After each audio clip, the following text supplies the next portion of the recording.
Venid, venid a mí, no importa lo que habéis sido, porque soy yo mismo quien os ha salido al encuentro. Te llenarás de gozo al contemplar cómo el amado se desvive por sus criaturas. La verdadera devoción al corazón de Jesús. Desde España, en los dictados de Jesús al mundo, sale al encuentro para ti, por Mundo Católico, construyendo la civilización del amor.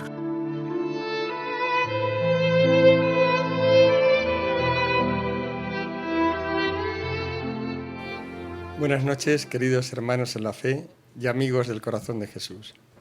Una noche más iniciamos este programa, La verdadera devoción al corazón de Jesús, para ver estos nuevos mensajes que nos envían del cielo, de Jesús y de la Virgen María.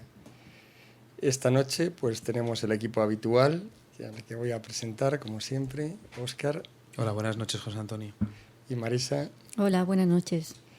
Bueno, hoy también tenemos, siempre lo decimos, pero es verdad, esta noche también hay mensajes muy interesantes, muy actuales también, que son muy útiles porque realmente están dirigidos a lo que está ocurriendo en este momento en nuestra sociedad, y el Señor pues, nos está dando es como si lo tuviéramos, como cuántas veces habríamos deseado, ¿no?, haber estado presentes allí en el momento de cuando Él predicaba en los distintos plazas de Palestina.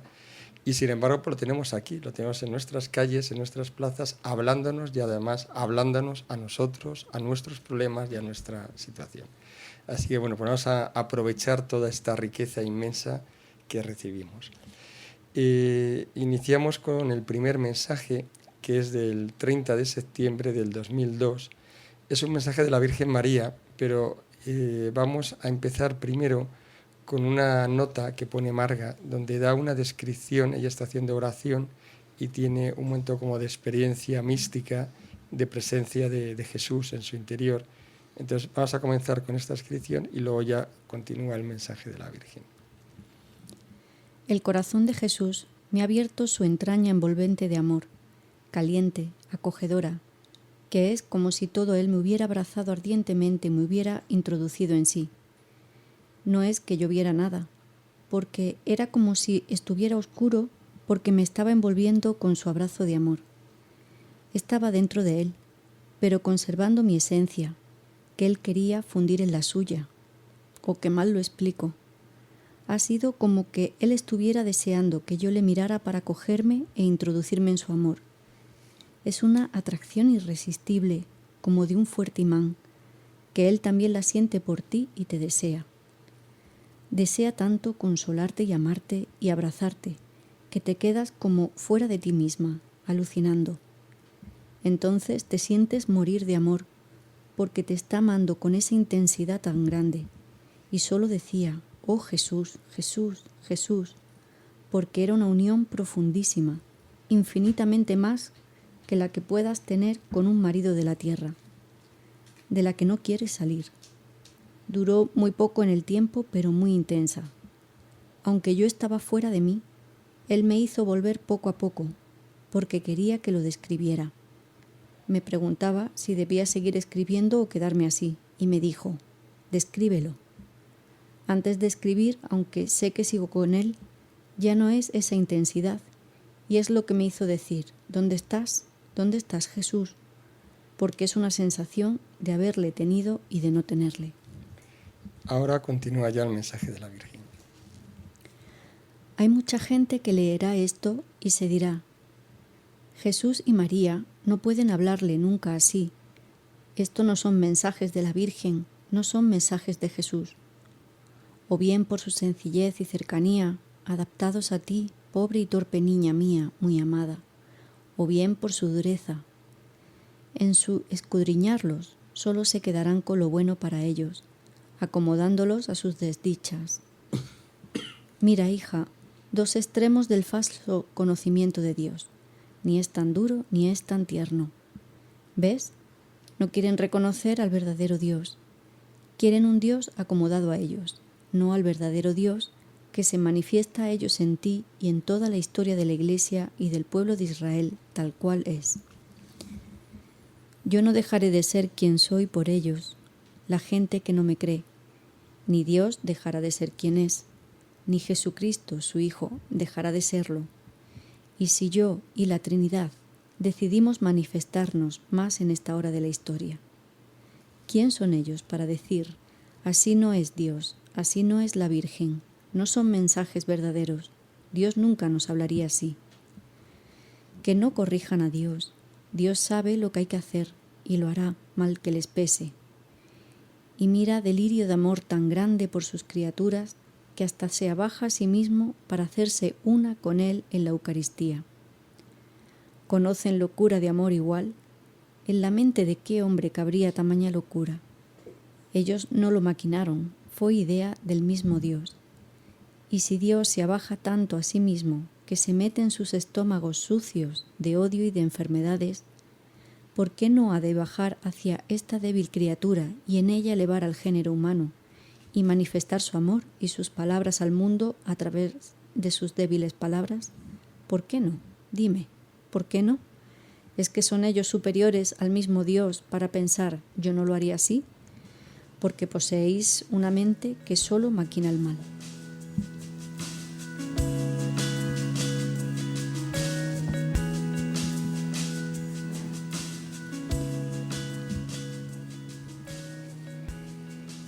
La Virgen María nos advierte contra un grave peligro que especialmente puede afectar pues, a los que a lo mejor hemos profundizado ya más en la fe, nos consideramos cristianos verdaderos, aunque esto en realidad aplicaría a todos también, ¿no? Y es el acomodo de Dios y del Evangelio a nuestro pensamiento, a nuestras ideas y a nuestro querer. Y este es un peligro que es muy cierto y verdadero, y es no querer ver la verdad, porque solo Dios es la verdad, y adaptar la verdad a nuestros intereses, a nuestra voluntad, a nuestros caprichos, y la verdad pues no se puede falsear.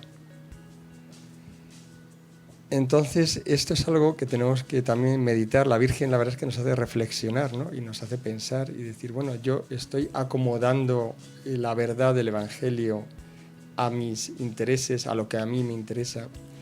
Y aquí hay algo que tal vez convendría también profundizar aún más, que es lo siguiente, y es que la verdad se puede también falsear cuando solo se habla de una parte de la verdad y se pone solamente el énfasis y el hincapié pues, en algunas cosas y de otras pues no se habla, ¿no? Entonces se corre el riesgo de que al final parezca que solo existe lo primero y no existe lo segundo. Y lo voy a concretar porque es algo que yo creo que está pasando mucho ahora, ¿no?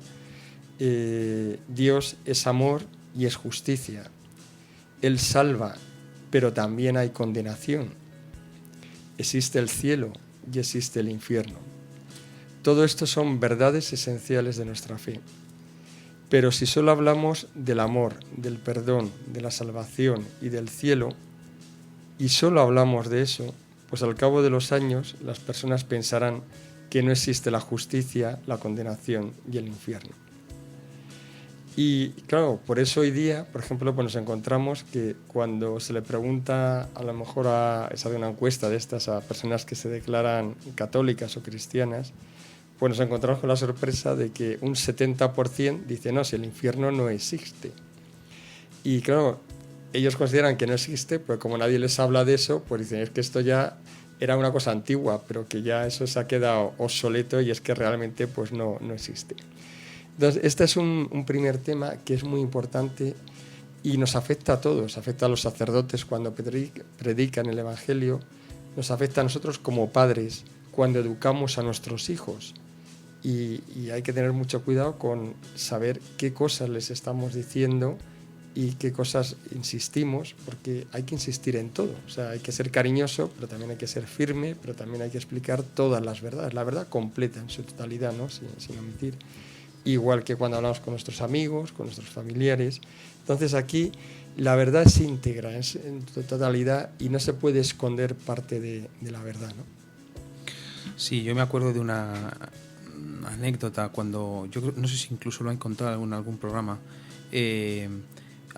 cuando dábamos catequesis, que se me acercó una madre que, por cierto, pues no diré a qué movimiento de la Iglesia pertenecía, porque el problema no era que perteneciera a un movimiento concreto, pero lo digo porque se supone que perteneciendo a un movimiento serio, pues debiera tener las cosas muy claras, y sin embargo me vino, digamos, a decir que estaba equivocado y que no hablara a los niños sobre el infierno, porque estaba claro que el infierno era como una especie de concepto, pero estaba claro dónde iban, digamos, las malas obras, pero que no iba ninguna persona allí al infierno, ¿no? Estoy hablando de una persona supuestamente muy católica, y solamente hay que abrir el catecismo de la Iglesia Católica para darse cuenta muy rápidamente, de que estaba equivocada, cosa que el infierno existe, ¿no? Yo me he fijado, José Antonio, al leer este mensaje, en varias cosas, ¿no? Primero, hombre, un poco la llamada de atención de la Virgen, ¿no? De que no le podemos enmendar la plana a Dios, que Dios es Dios y que hace las cosas como le da la gana, ¿no? Y que no podemos ir a decirle, mira, está bien que seas Dios y está muy bien, pero mira, en esto te estás equivocando. Que a veces, aunque parezca un poco cómico, es que hacemos esto, le enmendamos la plana a Dios, ¿no? Y después también me ha recordado mucho esta dicotomía que existe en muchas personas de que el Antiguo Testamento habla del Dios del terror, del temor y tal, y que el Nuevo es el Dios ñoño, ¿no? O sea, los dos extremos, cuando en realidad está bien lejos. Es lo que dice la Virgen, ¿no? Dice, ni es tan duro ni es tan tierno como os lo queréis creer, ¿no? Dios es madre, se compara a sí mismo muchas veces con una madre, pero también es en el sentido, madre en el sentido, pues eso, de entrañas maternales, de ese cariño que tiene por sus hijos, pero también es padre, y padre en el sentido, pues de que tiene que, a veces es severo, y tiene que ser severo, y efectivamente, como decías, ¿no, José Antonio, que pues que tiene que corregir a sus hijos, ¿no?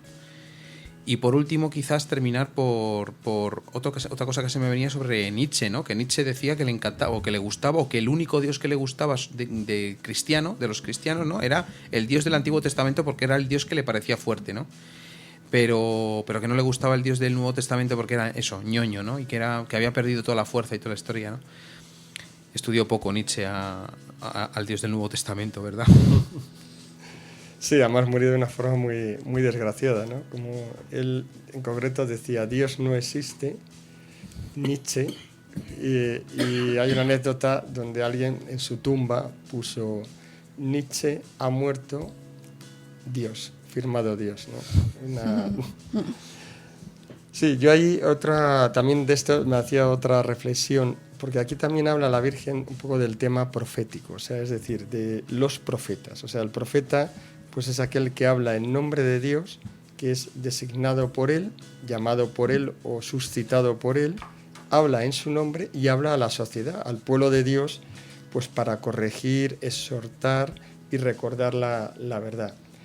Y si esa verdad es molesta, pues también tenemos una tentación, y todos nosotros, o sea, tanto incluso la propia jerarquía como nosotros como pueblo, pues si esa verdad nos molesta, pues se rechaza, ¿no?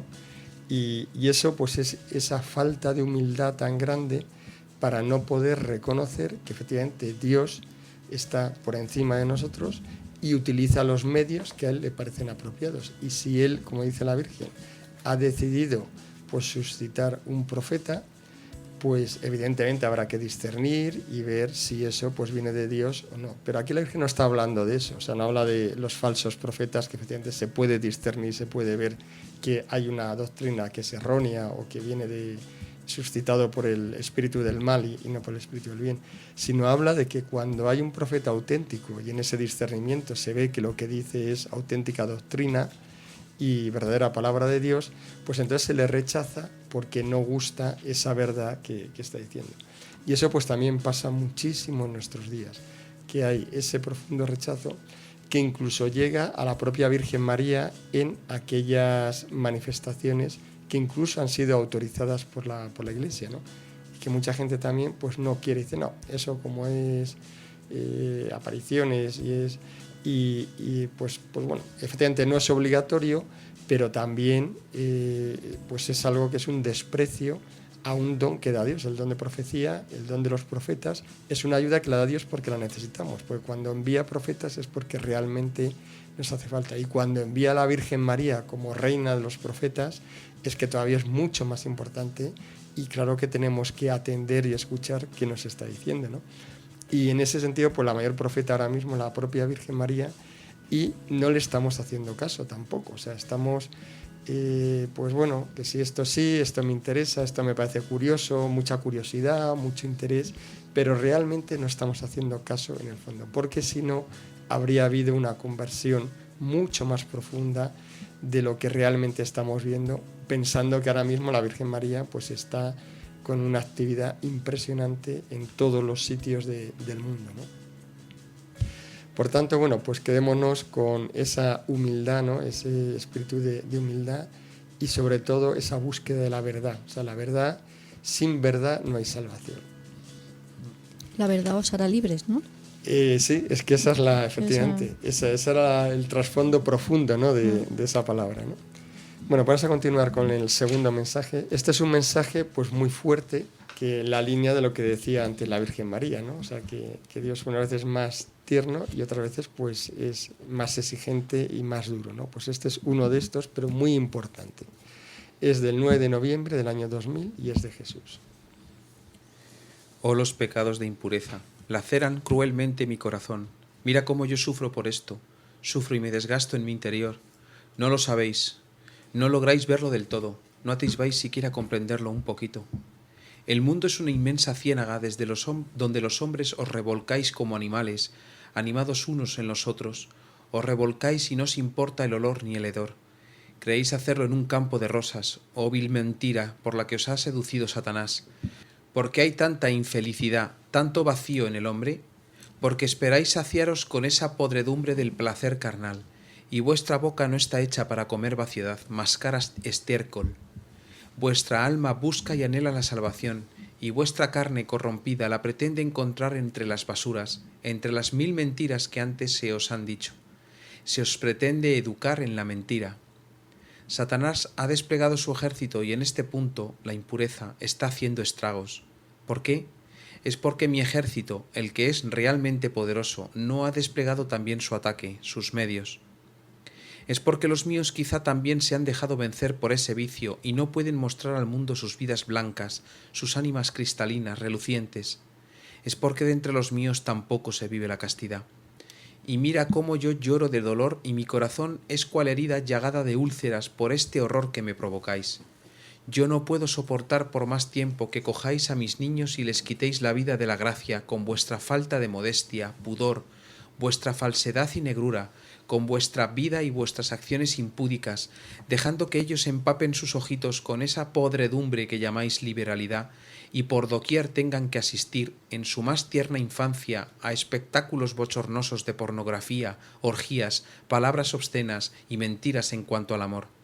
El amor verdadero, oh, no lográis alcanzarlo, es porque vuestros cuerpos se encuentran todavía en esa cárcel de la impureza de la que no lográis salir. Salid, dejad a los muertos que entierren a sus muertos, liberaros de vuestro cuerpo de muerte que os mantiene atados y os impide subir a mí. En la comodidad y holgazanería, en la pasividad y el todo cuela, no se puede encontrar la libertad que yo quiero dar a vuestro espíritu. Y aunque con periodos en los que os levantáis, a veces volvéis a caer porque no ponéis los medios concretos necesarios para evitar las ocasiones de pecado. Esa caja de podredumbre que a todas horas abrís para que inunde de su hedor las estancias más íntimas de vuestra casa, la televisión, que contagia y contamina a todos con sus criterios de muerte, con sus imágenes de vicio absoluto, que corrompe las mentes y conciencias de los más pequeños, responsables vosotros de ello, que la abristeis sin rigor, sin tener en cuenta el daño que os hace y hace a vuestros pequeños vástagos. Apagad ese aparato de muerte si queréis que en vuestras casas reine la santidad. Yo lo digo, que cada uno actúe en conciencia. Existen muchos medios hoy en día por donde se cuela la impureza en vuestros hogares, en vuestras familias y en vuestras propias almas. La televisión es uno de ellos. Cortad de raíz todas las ocasiones. Hacedlo si queréis ser míos y si queréis llevar a los vuestros por la senda de la salvación. Oh hija, mírame cómo lloro por esto. En la imprudencia y en la temeridad, en la negligencia culpable, mi ejército se ha dejado vencer en este punto. Mi corazón se encuentra llagado profundamente por eso. Consuélame tú, cúrame, cura mis heridas. Señor, eres duro en este punto. Hija mía, no sabes hasta qué punto estoy dolido por esto. Entra en mí y conoce mi dolor. Con el candor de un niño bautizado, así me gustaría encontraros. Reparad por vuestras faltas de impureza, imponeos sacrificios en vuestra carne por esos pecados. Luchad para no caer en las tentaciones. Se encuentra muy revuelto este tiempo de Satanás.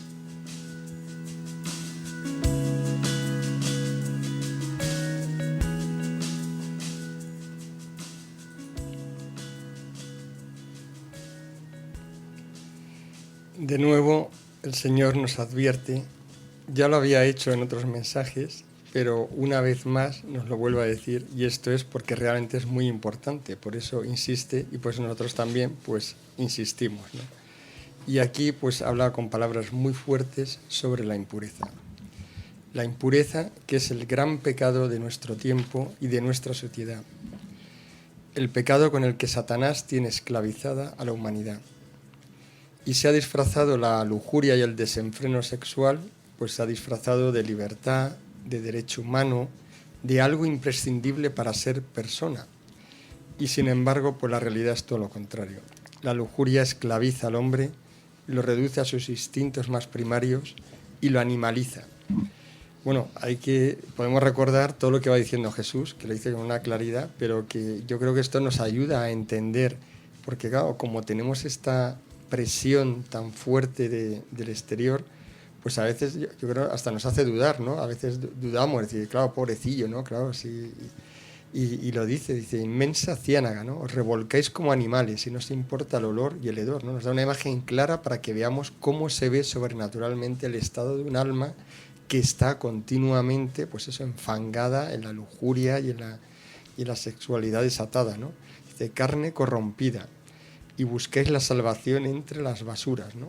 O sea que con esto yo creo que nos pretende pues dar un golpe de efecto, ¿no? Para que realmente nos despertemos y seamos capaces de levantarnos. Porque claro, la lujuria esclaviza totalmente, como decíamos antes, y el que es esclavo de la lujuria es incapaz de nada más, es incapaz de verdadero amor, es incapaz de hacer nada bueno, porque es prisionero, ¿no? de este pecado, ¿no?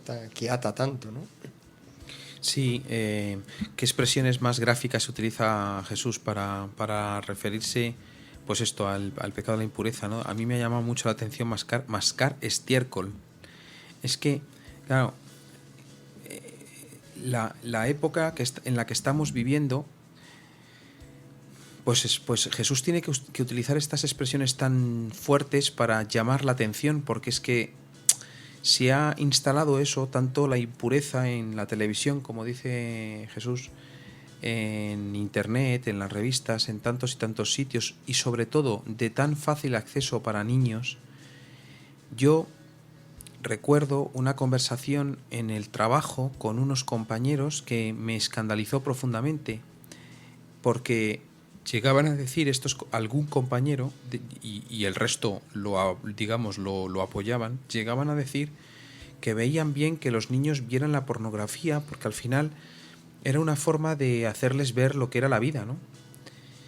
Qué horror, hasta qué punto puede uno llegar a estar equivocado, llegar a mostrar a sus propios hijos la pornografía, porque al final terminas banalizando un don de Dios que es la sexualidad, que es un don inventado por Dios. No pretendemos decir en este programa que la sexualidad sea mala. La sexualidad la inventó Dios y es una faceta de la vida muy bonita si se da dentro del ámbito para el que está pensado esa sexualidad, ¿no?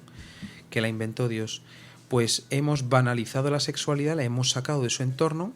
Yo diría, me atrevería a decir que muy inteligentemente por parte del demonio, porque detrás de la sexualidad y de la impureza y de esa anestesia que supone no ver pecado donde lo hay gravemente, y estamos viendo expresiones tan duras de Jesús, pues claro, detrás de esa banalidad pues van otros pecados tremendos, ¿no? Como puede ser el aborto, porque claro, cuando se fomenta tanto la normalidad en la sexualidad fuera del matrimonio, pues ocurre lo que ocurre.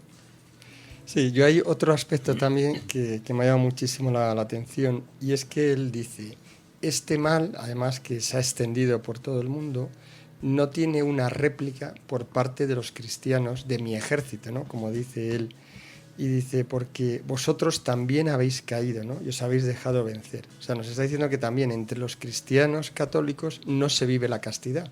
Aunque efectivamente pues uno pueda caer, se confiese y vuelva, pero se está en un estado en el que no se vive verdaderamente la castidad, de tal forma que pueda ser un ejemplo, como él dice, si fuerais realmente castos y vivierais esto, seríais luz para los demás y los demás os podrían ver. Pero pues no estamos en ello y entonces no podemos combatir con el bien, que es como se combate el mal, ¿no? El mal se combate con el bien y con las virtudes. Y claro, la castidad, pues ¿qué ocurre? Que no es solo ese aspecto incluso de guardar la castidad, llamémosle externamente y carnalmente, sino que la castidad es algo mucho más amplio, ¿no? Que afecta a todo el interior del corazón y se trata de pensar castamente, ¿no? Que nuestro interior sea realmente puro, que nuestra mirada sea limpia, que el hombre pues mire el alma de la mujer y no su cuerpo, y que la mujer no utilice su cuerpo, su sexualidad o sus encantos pues para dominar al hombre, ¿no? Que son un poco los dos extremos de este juego, ¿no? de utilizar la sexualidad y de tener el interior del corazón pues corrompido y torcido en cómo se vive la castidad, ¿no? Y luego lo que decías tú, Óscar, pues sí es cierto, o sea que realmente la avalancha que tenemos, pues hoy día realmente es que es una marejada que lo inunda todo y que se penetra por todos lados y que afecta a los niños. Eso es cierto porque además lo vemos, o sea, conozco casos concretos donde el niño ya ni siquiera puede llegar a ser puro, la inocencia de los niños está siendo corrompida. Eso nos debería de alertar, de decir, hay algo ya dramático en la corrupción de nuestra sociedad cuando incluso los niños son corrompidos en su infancia.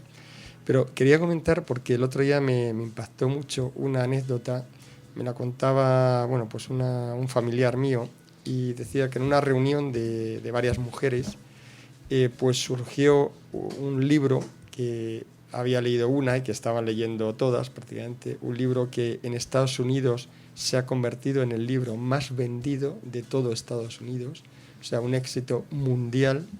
No sé, ni siquiera voy a decir el título porque creo que no merece la pena.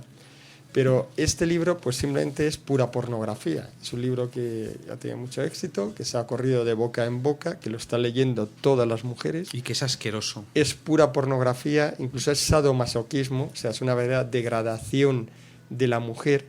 Y en cambio me decía esta persona que estaba allí presente en la reunión, pues que este grupito, que debían ser cristianas además, decía, fíjate, es que es tremendo, no te puedes imaginar cómo es el lío, fíjate, no he podido ni siquiera comulgar, porque me digo que tenía que confesarme de lo que viene allí, pero lo decía un poco como una gracia, o sea, como diciendo, fijaros lo que me he leído y como estimulando a las demás a que también pues leyeran porque lo que había allí.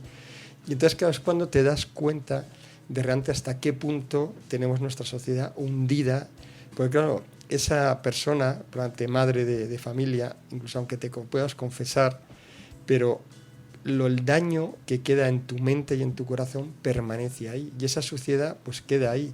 Y luego, ¿cómo vas a educar a tu hija o a tus hijos en la pureza cuando tú mismo, adulto, estás viviendo en eso y no eres capaz de vivir esa virtud? Pues eso es lo que nos explica pues realmente lo que está ocurriendo, y por eso Jesucristo pues le duele tanto el corazón, porque ve que estamos hundidos y que no somos capaces de levantarnos, ¿no? Entonces deberíamos por hacer una profundísima reflexión, porque además este es el caballo de batalla, o sea, este claramente es por donde empieza el alejamiento de la fe de los jóvenes. Los jóvenes se alejan de la Iglesia y de la fe por la impureza, fundamentalmente. Luego ya caen en otras cosas, pero ese es el primer punto con el que el demonio les separa de la Iglesia, de las virtudes, de los sacramentos, y luego ya pues van cayendo en todo lo demás, ¿no? Entonces, en esto pues tenemos que dar la batalla con nuestra propia vida y sobre todo por lo que nos dice aquí. Esto es muy exigente, pero es que solo hay este camino, que es que seamos capaces de vivir esta virtud en toda su extensión y ser ejemplos vivos y luz para nuestros hermanos, ¿no? Vamos a hacer un descanso musical y continuamos. Los débiles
Continuamos ya en esta segunda parte del programa y quería aprovechar este rato más de catequesis pues para profundizar lo que veíamos en el último mensaje acerca de la impureza, pero viéndolo en el aspecto positivo, que para un cristiano pues es la virtud de la castidad.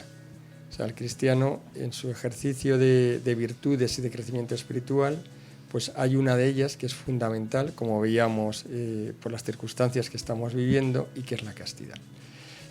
Voy a comenzar porque yo creo que es importante también que veamos qué dice la Iglesia, y tenía aquí, por ejemplo, una conferencia que dio el cardenal Mauro Piacenza, que ha sido prefecto de la Congregación para el Clero, y se dirigía a los seminaristas y hablaba de la dura batalla de la Iglesia por la castidad. Y él hacía una síntesis que voy a simplemente recoger 4 cosas lo más importante, pero que refleja muy bien, primero, el momento actual. Tenemos que entender primero qué está ocurriendo para luego poder entender cómo hay que vivir esta virtud de la castidad, ¿no? Él decía que el haber separado dentro de la sexualidad el aspecto unitivo del procreativo, el placer de lo que es la procreación, pues ha tenido consecuencias devastadoras, ¿no? No solo ya en el plano moral, sino también en el plano psicológico y antropológico, ¿no?, de las personas, ¿no? Y dice, todos aquellos que han nacido después de los años 70, 80, han crecido en un clima cultural pansexualista hipererotizado, en el cual los poderes fuertes del mundo quieren doblegar la libertad de los hombres y no han ahorrado ningún medio, incluso con mensajes subliminales, para conseguir este hundimiento de la persona y esta sumisión del hombre a los propios instintos. O sea, que nos está diciendo que esto es algo dirigido además y provocado para hundir al hombre, hacerle esclavo de alguna forma, ¿no? Y dice, además de la revolución sexual ya de los años 60, pues ha habido toda la invasión de los medios de comunicación social. Dice, imágenes antes nunca vistas que permanecen impresas desde la más tierna edad en la memoria y en la fantasía y hasta en el inconsciente de las personas, las cuales se ven obligadas a actuar de un modo difícilmente controlado, ¿no? Dice, la dificultad por la invasión que hay, ¿no?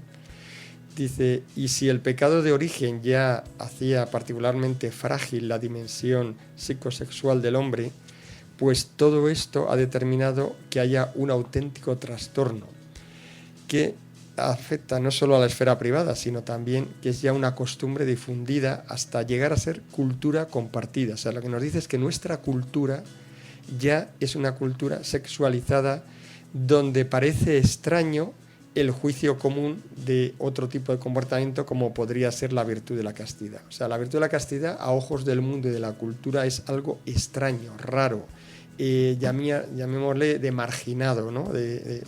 Hasta ese extremo hemos llegado, ¿no?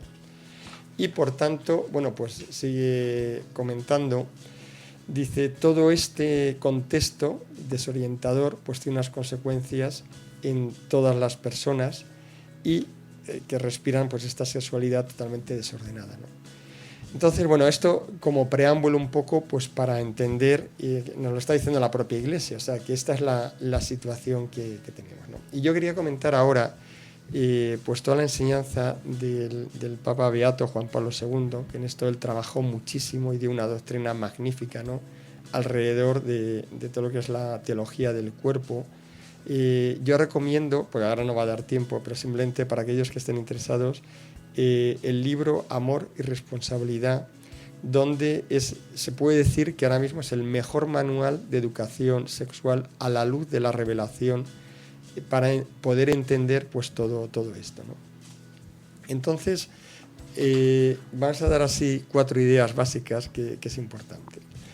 Por un lado, todo hombre por naturaleza es un ser sexuado, o sea que esto, como decía antes Óscar, es algo querido y creado por Dios, o sea que la sexualidad la crea Dios como un complemento del hombre y la mujer, para que se complementen, ¿no? Por tanto, la tendencia sexual normal pues va encauzada hacia una persona del sexo contrario, eso sería lo normal, ¿no? Y además, a diferencia de los animales, donde en el mundo animal solo existe el instinto sexual, en el hombre todo esto va asociado al fenómeno del amor, que solo es propio de los hombres, ¿no? Y por tanto, en el acto del amor, toda esta sexualidad está trascendida, ¿no?, y no está determinada por lo biológico, como pasa en los animales, ¿no? Que es pura biología, sino que en nuestro caso pues está dominada por el amor. Y hay una responsabilidad que tiene el hombre en el amor, porque el hombre es libre, cosa que no son los animales. Por tanto, esa libertad es la que permite al hombre ser responsable en cómo vive ese amor que se le ha concedido como un don, ¿no? Y aquí hay algo muy importante que debemos de recordar todos, ¿no? Y es que a los seres humanos Dios les ha concedido participar y ser creadores también a imagen de cómo Dios es creador. O sea, de alguna forma el hombre y la mujer, a través de esa relación de amor, son capaces de dar vida a un nuevo ser. Diríamos que son co-creadores con Dios, porque el alma la crea Dios, solo Dios puede crear el alma, pero si el hombre y la mujer no colaboran co-creando ese nuevo ser, Dios no puede dar el alma, porque solamente cuando esa persona es engendrada a través de esa relación carnal entre el hombre y la mujer es cuando Dios pues, puede intervenir dando el alma. Por tanto, el hombre y la mujer colaboran junto con Dios en ser creadores. Esto es una dignidad inmensa y un don precioso que nos debería también hacer reflexionar, ¿no? Por tanto, estas relaciones sexuales pues necesitan en su origen de un amor espiritual. Y, por tanto, tenemos que vivir esto pues con ese pensamiento de grandeza, ¿no? De decir que estamos llamados a contribuir a esa, esa generación que va de generación en generación y a mantener la raza humana, ¿no?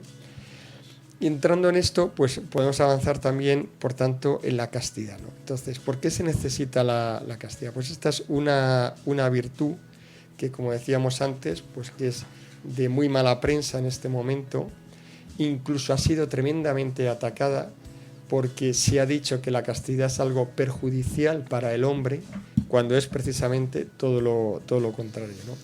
La palabra castidad significa eliminación de todo aquello que mancha, es un poco su etimología, ¿no? Y para que el amor sea transparente, pues es necesario quitar todo aquello que impide reconocer el valor de la persona, que ahí es donde está un poco la clave de la necesidad de la virtud de la castidad, ¿no? Nosotros, por esa herida del pecado original, pues tenemos una tendencia, lo que dice la Iglesia, que es la tendencia a la concupiscencia, que es esa tendencia a buscar el placer, pero buscar el placer utilizando a la otra persona como un objeto. Entonces, esa debilidad, pues que diría es la satisfacción en el cuerpo y el sexo por medio del deleite, pero que nos lleva a que cuando se ha conseguido ese objetivo y el interés desaparece, pues agotamos toda nuestra sexualidad, ¿no? Se queda en meramente eso, en mero placer, ¿no? Y por tanto perdemos de vista a la persona y lo que significa la persona, ¿no? Por tanto, el amor necesita que la persona sea amada y no admite de ninguna forma que sea objeto de placer. Y la virtud de la castidad es, por tanto, quien nos ayuda a poder moderar todo esto, ¿no? Esto pues requiere un esfuerzo interior y espiritual considerable, efectivamente, como todo fruto espiritual, pero este esfuerzo pues es positivo y creador. No se trata de destruir la sexualidad, sino al contrario. La castidad verdadera no es menospreciar el cuerpo, ni el matrimonio, ni la vida sexual, sino que es vincular la castidad y el amor para que podamos ser, por un lado, capaces de amar verdaderamente, sin buscar solo el placer, sino verdaderamente amar a la otra persona. Y ante eso hay una definición que da el beato Juan Pablo II impresionante. Dice, el cuerpo humano define la castidad como la virtud de la humildad para el cuerpo. Y dice, el cuerpo humano tiene que ser humilde ante la grandeza de la persona. Y por tanto, tiene que ser humilde pues ante la grandeza del amor y se tiene que subordinar. Por tanto, la castidad es la que nos ayuda a esta sumisión. Sin castidad, pues el cuerpo no está subordinado al verdadero amor, sino que por el contrario, pretende imponer sus leyes y dominarlo. Y termina por destruir a las personas. he aquí por qué pues esta humildad del cuerpo, que es la castidad, pues es necesaria, ¿no? Bueno, esto es mucho más profundo, daría para cosas preciosas y bellísimas, que es lo que realmente enseña la Iglesia. Hay que desterrar ese concepto erróneo, ¿no? Que la Iglesia solo dice no se puede hacer esto, todo es pecado, todo es malo. Eso es falso totalmente. Al contrario, la Iglesia lo que nos da es una doctrina que nos ayuda a ser auténticas personas y a vivir el auténtico y verdadero amor.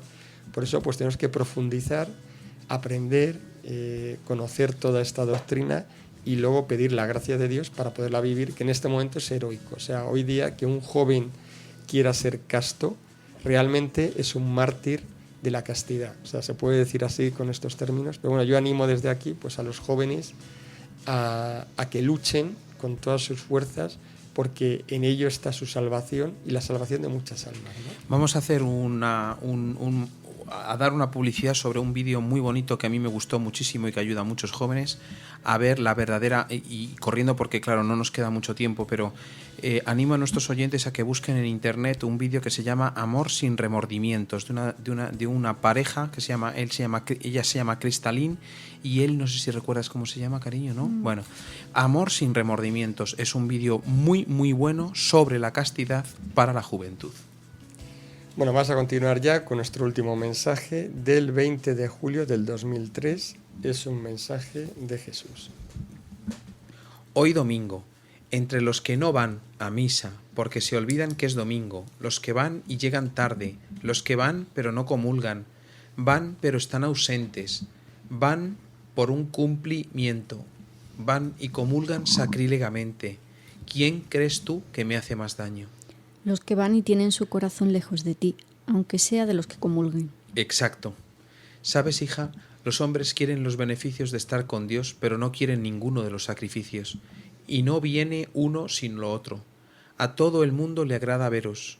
4 hijos, pero nadie quiere pasar por ninguno de los sacrificios que eso supone. Abuelos querrían para sus hijos lo que vosotros tenéis, pero nunca se lo inculcaron a sus pequeños.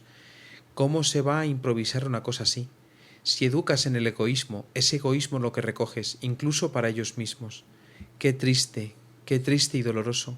Y creen que vosotros habéis escogido el camino del dolor. Qué equivocados estáis, hijos, qué equivocados.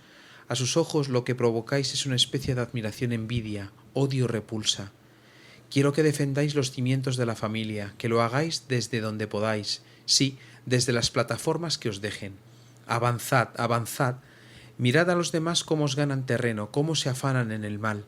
A ellos no les importa perderse unas vacaciones, no les importa sacrificar algo si van a conseguir su propósito. Y su propósito es echar por tierra a la familia para después pisotearla. Venid vosotros y formad mi contraataque. Ellos han empezado antes, pero vosotros contraatacad. Y hacerlo fuerte y decididos. No quiero que durante el curso os puedan los acontecimientos cotidianos y las penas de cada día. Sabed que yo estoy con vosotros todos los días hasta el fin del mundo. Amaos, amaos, amaos. Así se pueden sobrellevar todos los sinsabores del día. Amaos, como yo os he amado. Compadeceos de todos los que están como ovejas sin pastor. Acudid a ellos y formadles, acogedles, indicadles el camino y caminad con ellos.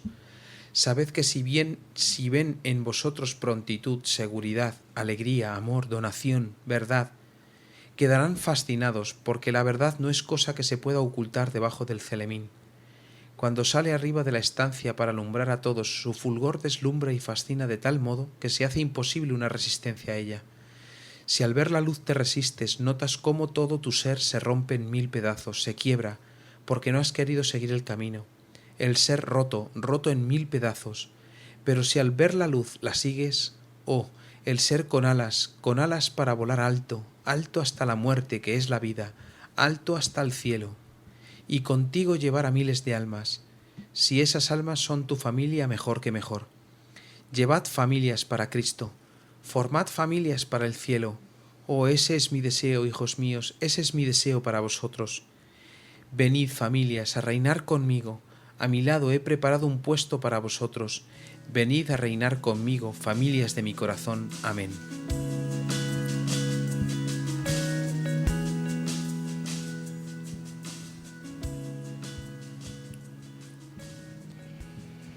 Este, aunque parece lo contrario, yo creo que es un mensaje de ánimo, de esperanza sobre la familia, ¿no?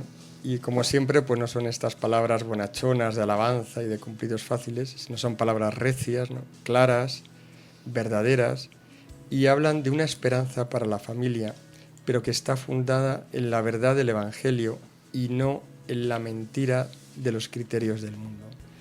Aquí hay que aclarar que, bueno, yo creo que se entendía, pero Marga tiene 4 hijos y el Señor pues le comenta, se ve que estaban en la iglesia y la gente pues veía que eran una familia con 4 hijos y que eso pues despertaba cierta admiración, como diciendo, bueno, qué bien ver los 4 hijos, pero también nadie está dispuesto pues a pasar lo que dice Jesús, dice, por el sacrificio y por los esfuerzos que significa tenerles y educarles. Y es que la mentira se ha enraizado entre los cristianos y los católicos y también incluso entre los sacerdotes. Y en este caso concreto, que es un punto de caída, ¿no? Para mucha gente, que es el número de hijos de una familia, pues ahora mismo hay una gran mentira instalada fuera de la iglesia, pero también, como decía antes, dentro de la iglesia. Y es que el número de hijos de una familia pues está condicionado por mi realización personal, por el bienestar material, y ponemos como criterio primero y prioritario lo material, mi propia persona, la satisfacción de mi persona, la realización de mi persona, y ese pues claro, es un camino de egoísmo, de centrarme en mí mismo, y eso pues impide abrirme a Dios, que Dios me dé su bendición y que pueda entrar. Y nos afecta a todos, ¿no? Porque tanto el hombre como la mujer pues están afectados y, como decía antes, hay una gran rebelión ahora mismo tanto a la enseñanza y al magisterio de la Iglesia, ¿no? Lo podemos ver pues, en todo lo relativo a los métodos anticonceptivos. Ya lo hubo cuando Pablo VI publicó Humanae Vitae hace ya casi 50 años, que generó pues, una rebelión de obispos, teólogos y de una gran parte de los cristianos, y sin embargo ese es el verdadero magisterio y la verdad del Evangelio, y ahí es donde está la vida, como dice Jesús, ¿no? Y Jesús nos pide pues que podamos ser luz en este tema, ¿no? Que podamos dar ese testimonio, pero hay que darlo con la vida, o sea, no se trata de dar una gran conferencia o de explicar todas las encíclicas de los papas, o sea, esta batalla solo se gana cuando cada familia pues es capaz de vivir esto en la confianza y en el amor de Dios. Y es que, pues lo que decíamos antes, la apertura a la vida y a los hijos, pues eso hay que ponerlo en manos de Dios, no en nuestros planes, ni en nuestros criterios, ni en nuestros cálculos, sino realmente pues abandonándonos en Él para que Él sea quien nos guíe, quien nos conduzca y quien nos dé la ayuda que necesitamos, que por supuesto que es así. O sea, para el que tiene confianza en Dios, Dios no abandona a sus hijos y les va a ayudar. Evidentemente pues se vivirá una vida más austera, claro que sí, y de sacrificio, pero para eso estamos aquí, estamos para vivir en el amor, y el amor pues exige esfuerzo, sacrificio, pero compensa infinitamente, y se ve incluso en la misma vida, como decían los que veían a Marga con sus 4 hijos, ¿no? O sea, incluso en la vida todos los matrimonios que tienen hijos saben que cada hijo es una bendición, y que a pesar de todos los esfuerzos que pasan por educarlos, pues luego se sienten infinitamente alegres cuando ven que ese hijo va creciendo y que han sido ellos quien le han llamado a la vida, quien lo han educado y quien lo encaminan hacia el cielo. Y ese es un don y una alegría que nadie más pues puede dar, ¿no? Sí, yo me he fijado sobre todo pues en la primera parte del mensaje, José Antonio, donde Jesús se queja quizás de la soberbia y del egoísmo que tenemos, que yo creo que es el gran mal de este mundo, ¿no? Es un poco la vuelta al pecado original, el volver a ser soberbios, la exaltación del yo, ¿no? En el que estamos inmersos ahora mismo, ¿no? No aceptamos nada que vaya en contra de nuestro yo, y de ahí se deriva todo, ¿no? No aceptamos no tener placer, no aceptamos el sacrificio en la familia, el tener los hijos, o sea, hasta ese punto llega el tema, porque dices, es que no quiero tener más de un hijo porque es que me supone un sacrificio, ¿no? O sea, que es un poco eso. Había escrito mucho, pero también es verdad que estamos ya un poco pasados de tiempo, pero básicamente es eso, ¿no? La soberbia, y se queja Dios del punto también de decir, es que hasta cuando tratáis conmigo lo hacéis de forma soberbia, venís a pedir. a pedir. Y si no obtenéis nada de mí, me olvidáis, ¿no? Qué pena. A mí también me ha llamado la atención lo de la familia que dice que de lo que se siembra se recoge, ¿no? Pues si unos padres siembran egoísmo, ¿no? Son egoístas a la hora de dar a hijos, pues después no pueden esperar de esos hijos que sean generosos con ellos, ¿no? Y que no sean egoístas cuando ellos sean mayores, por ejemplo. Sí, muy buena reflexión también, Marisa, sí, porque luego serán esos abuelos que no tendrán hijos, que nadie Que podrá los cuidar, cuide. porque ni siquiera habrán tenido esos hijos que les pueden haber cuidado y alegrado en la vejez, ¿no? Bueno, pues no nos queda más tiempo. Vamos a dar el último aviso para conseguir el libro a aquellos que estén interesados en poderlo tener. Pues en el correo electrónico, como ya sabéis, vdcjmexico@hotmail.com, vdcjmexico@hotmail.com y en el teléfono 5559-0547, 5559-0547. Podéis dejarnos vuestros comentarios en verdaderadevoción@gmail.com, verdaderadevoción@gmail.com. Buenas noches y hasta el siguiente programa. Venir, venid a mí. No importa lo que habéis sido, porque soy yo mismo quien os ha salido al encuentro. Te llenarás de gozo al contemplar cómo el amado se desvive por sus criaturas.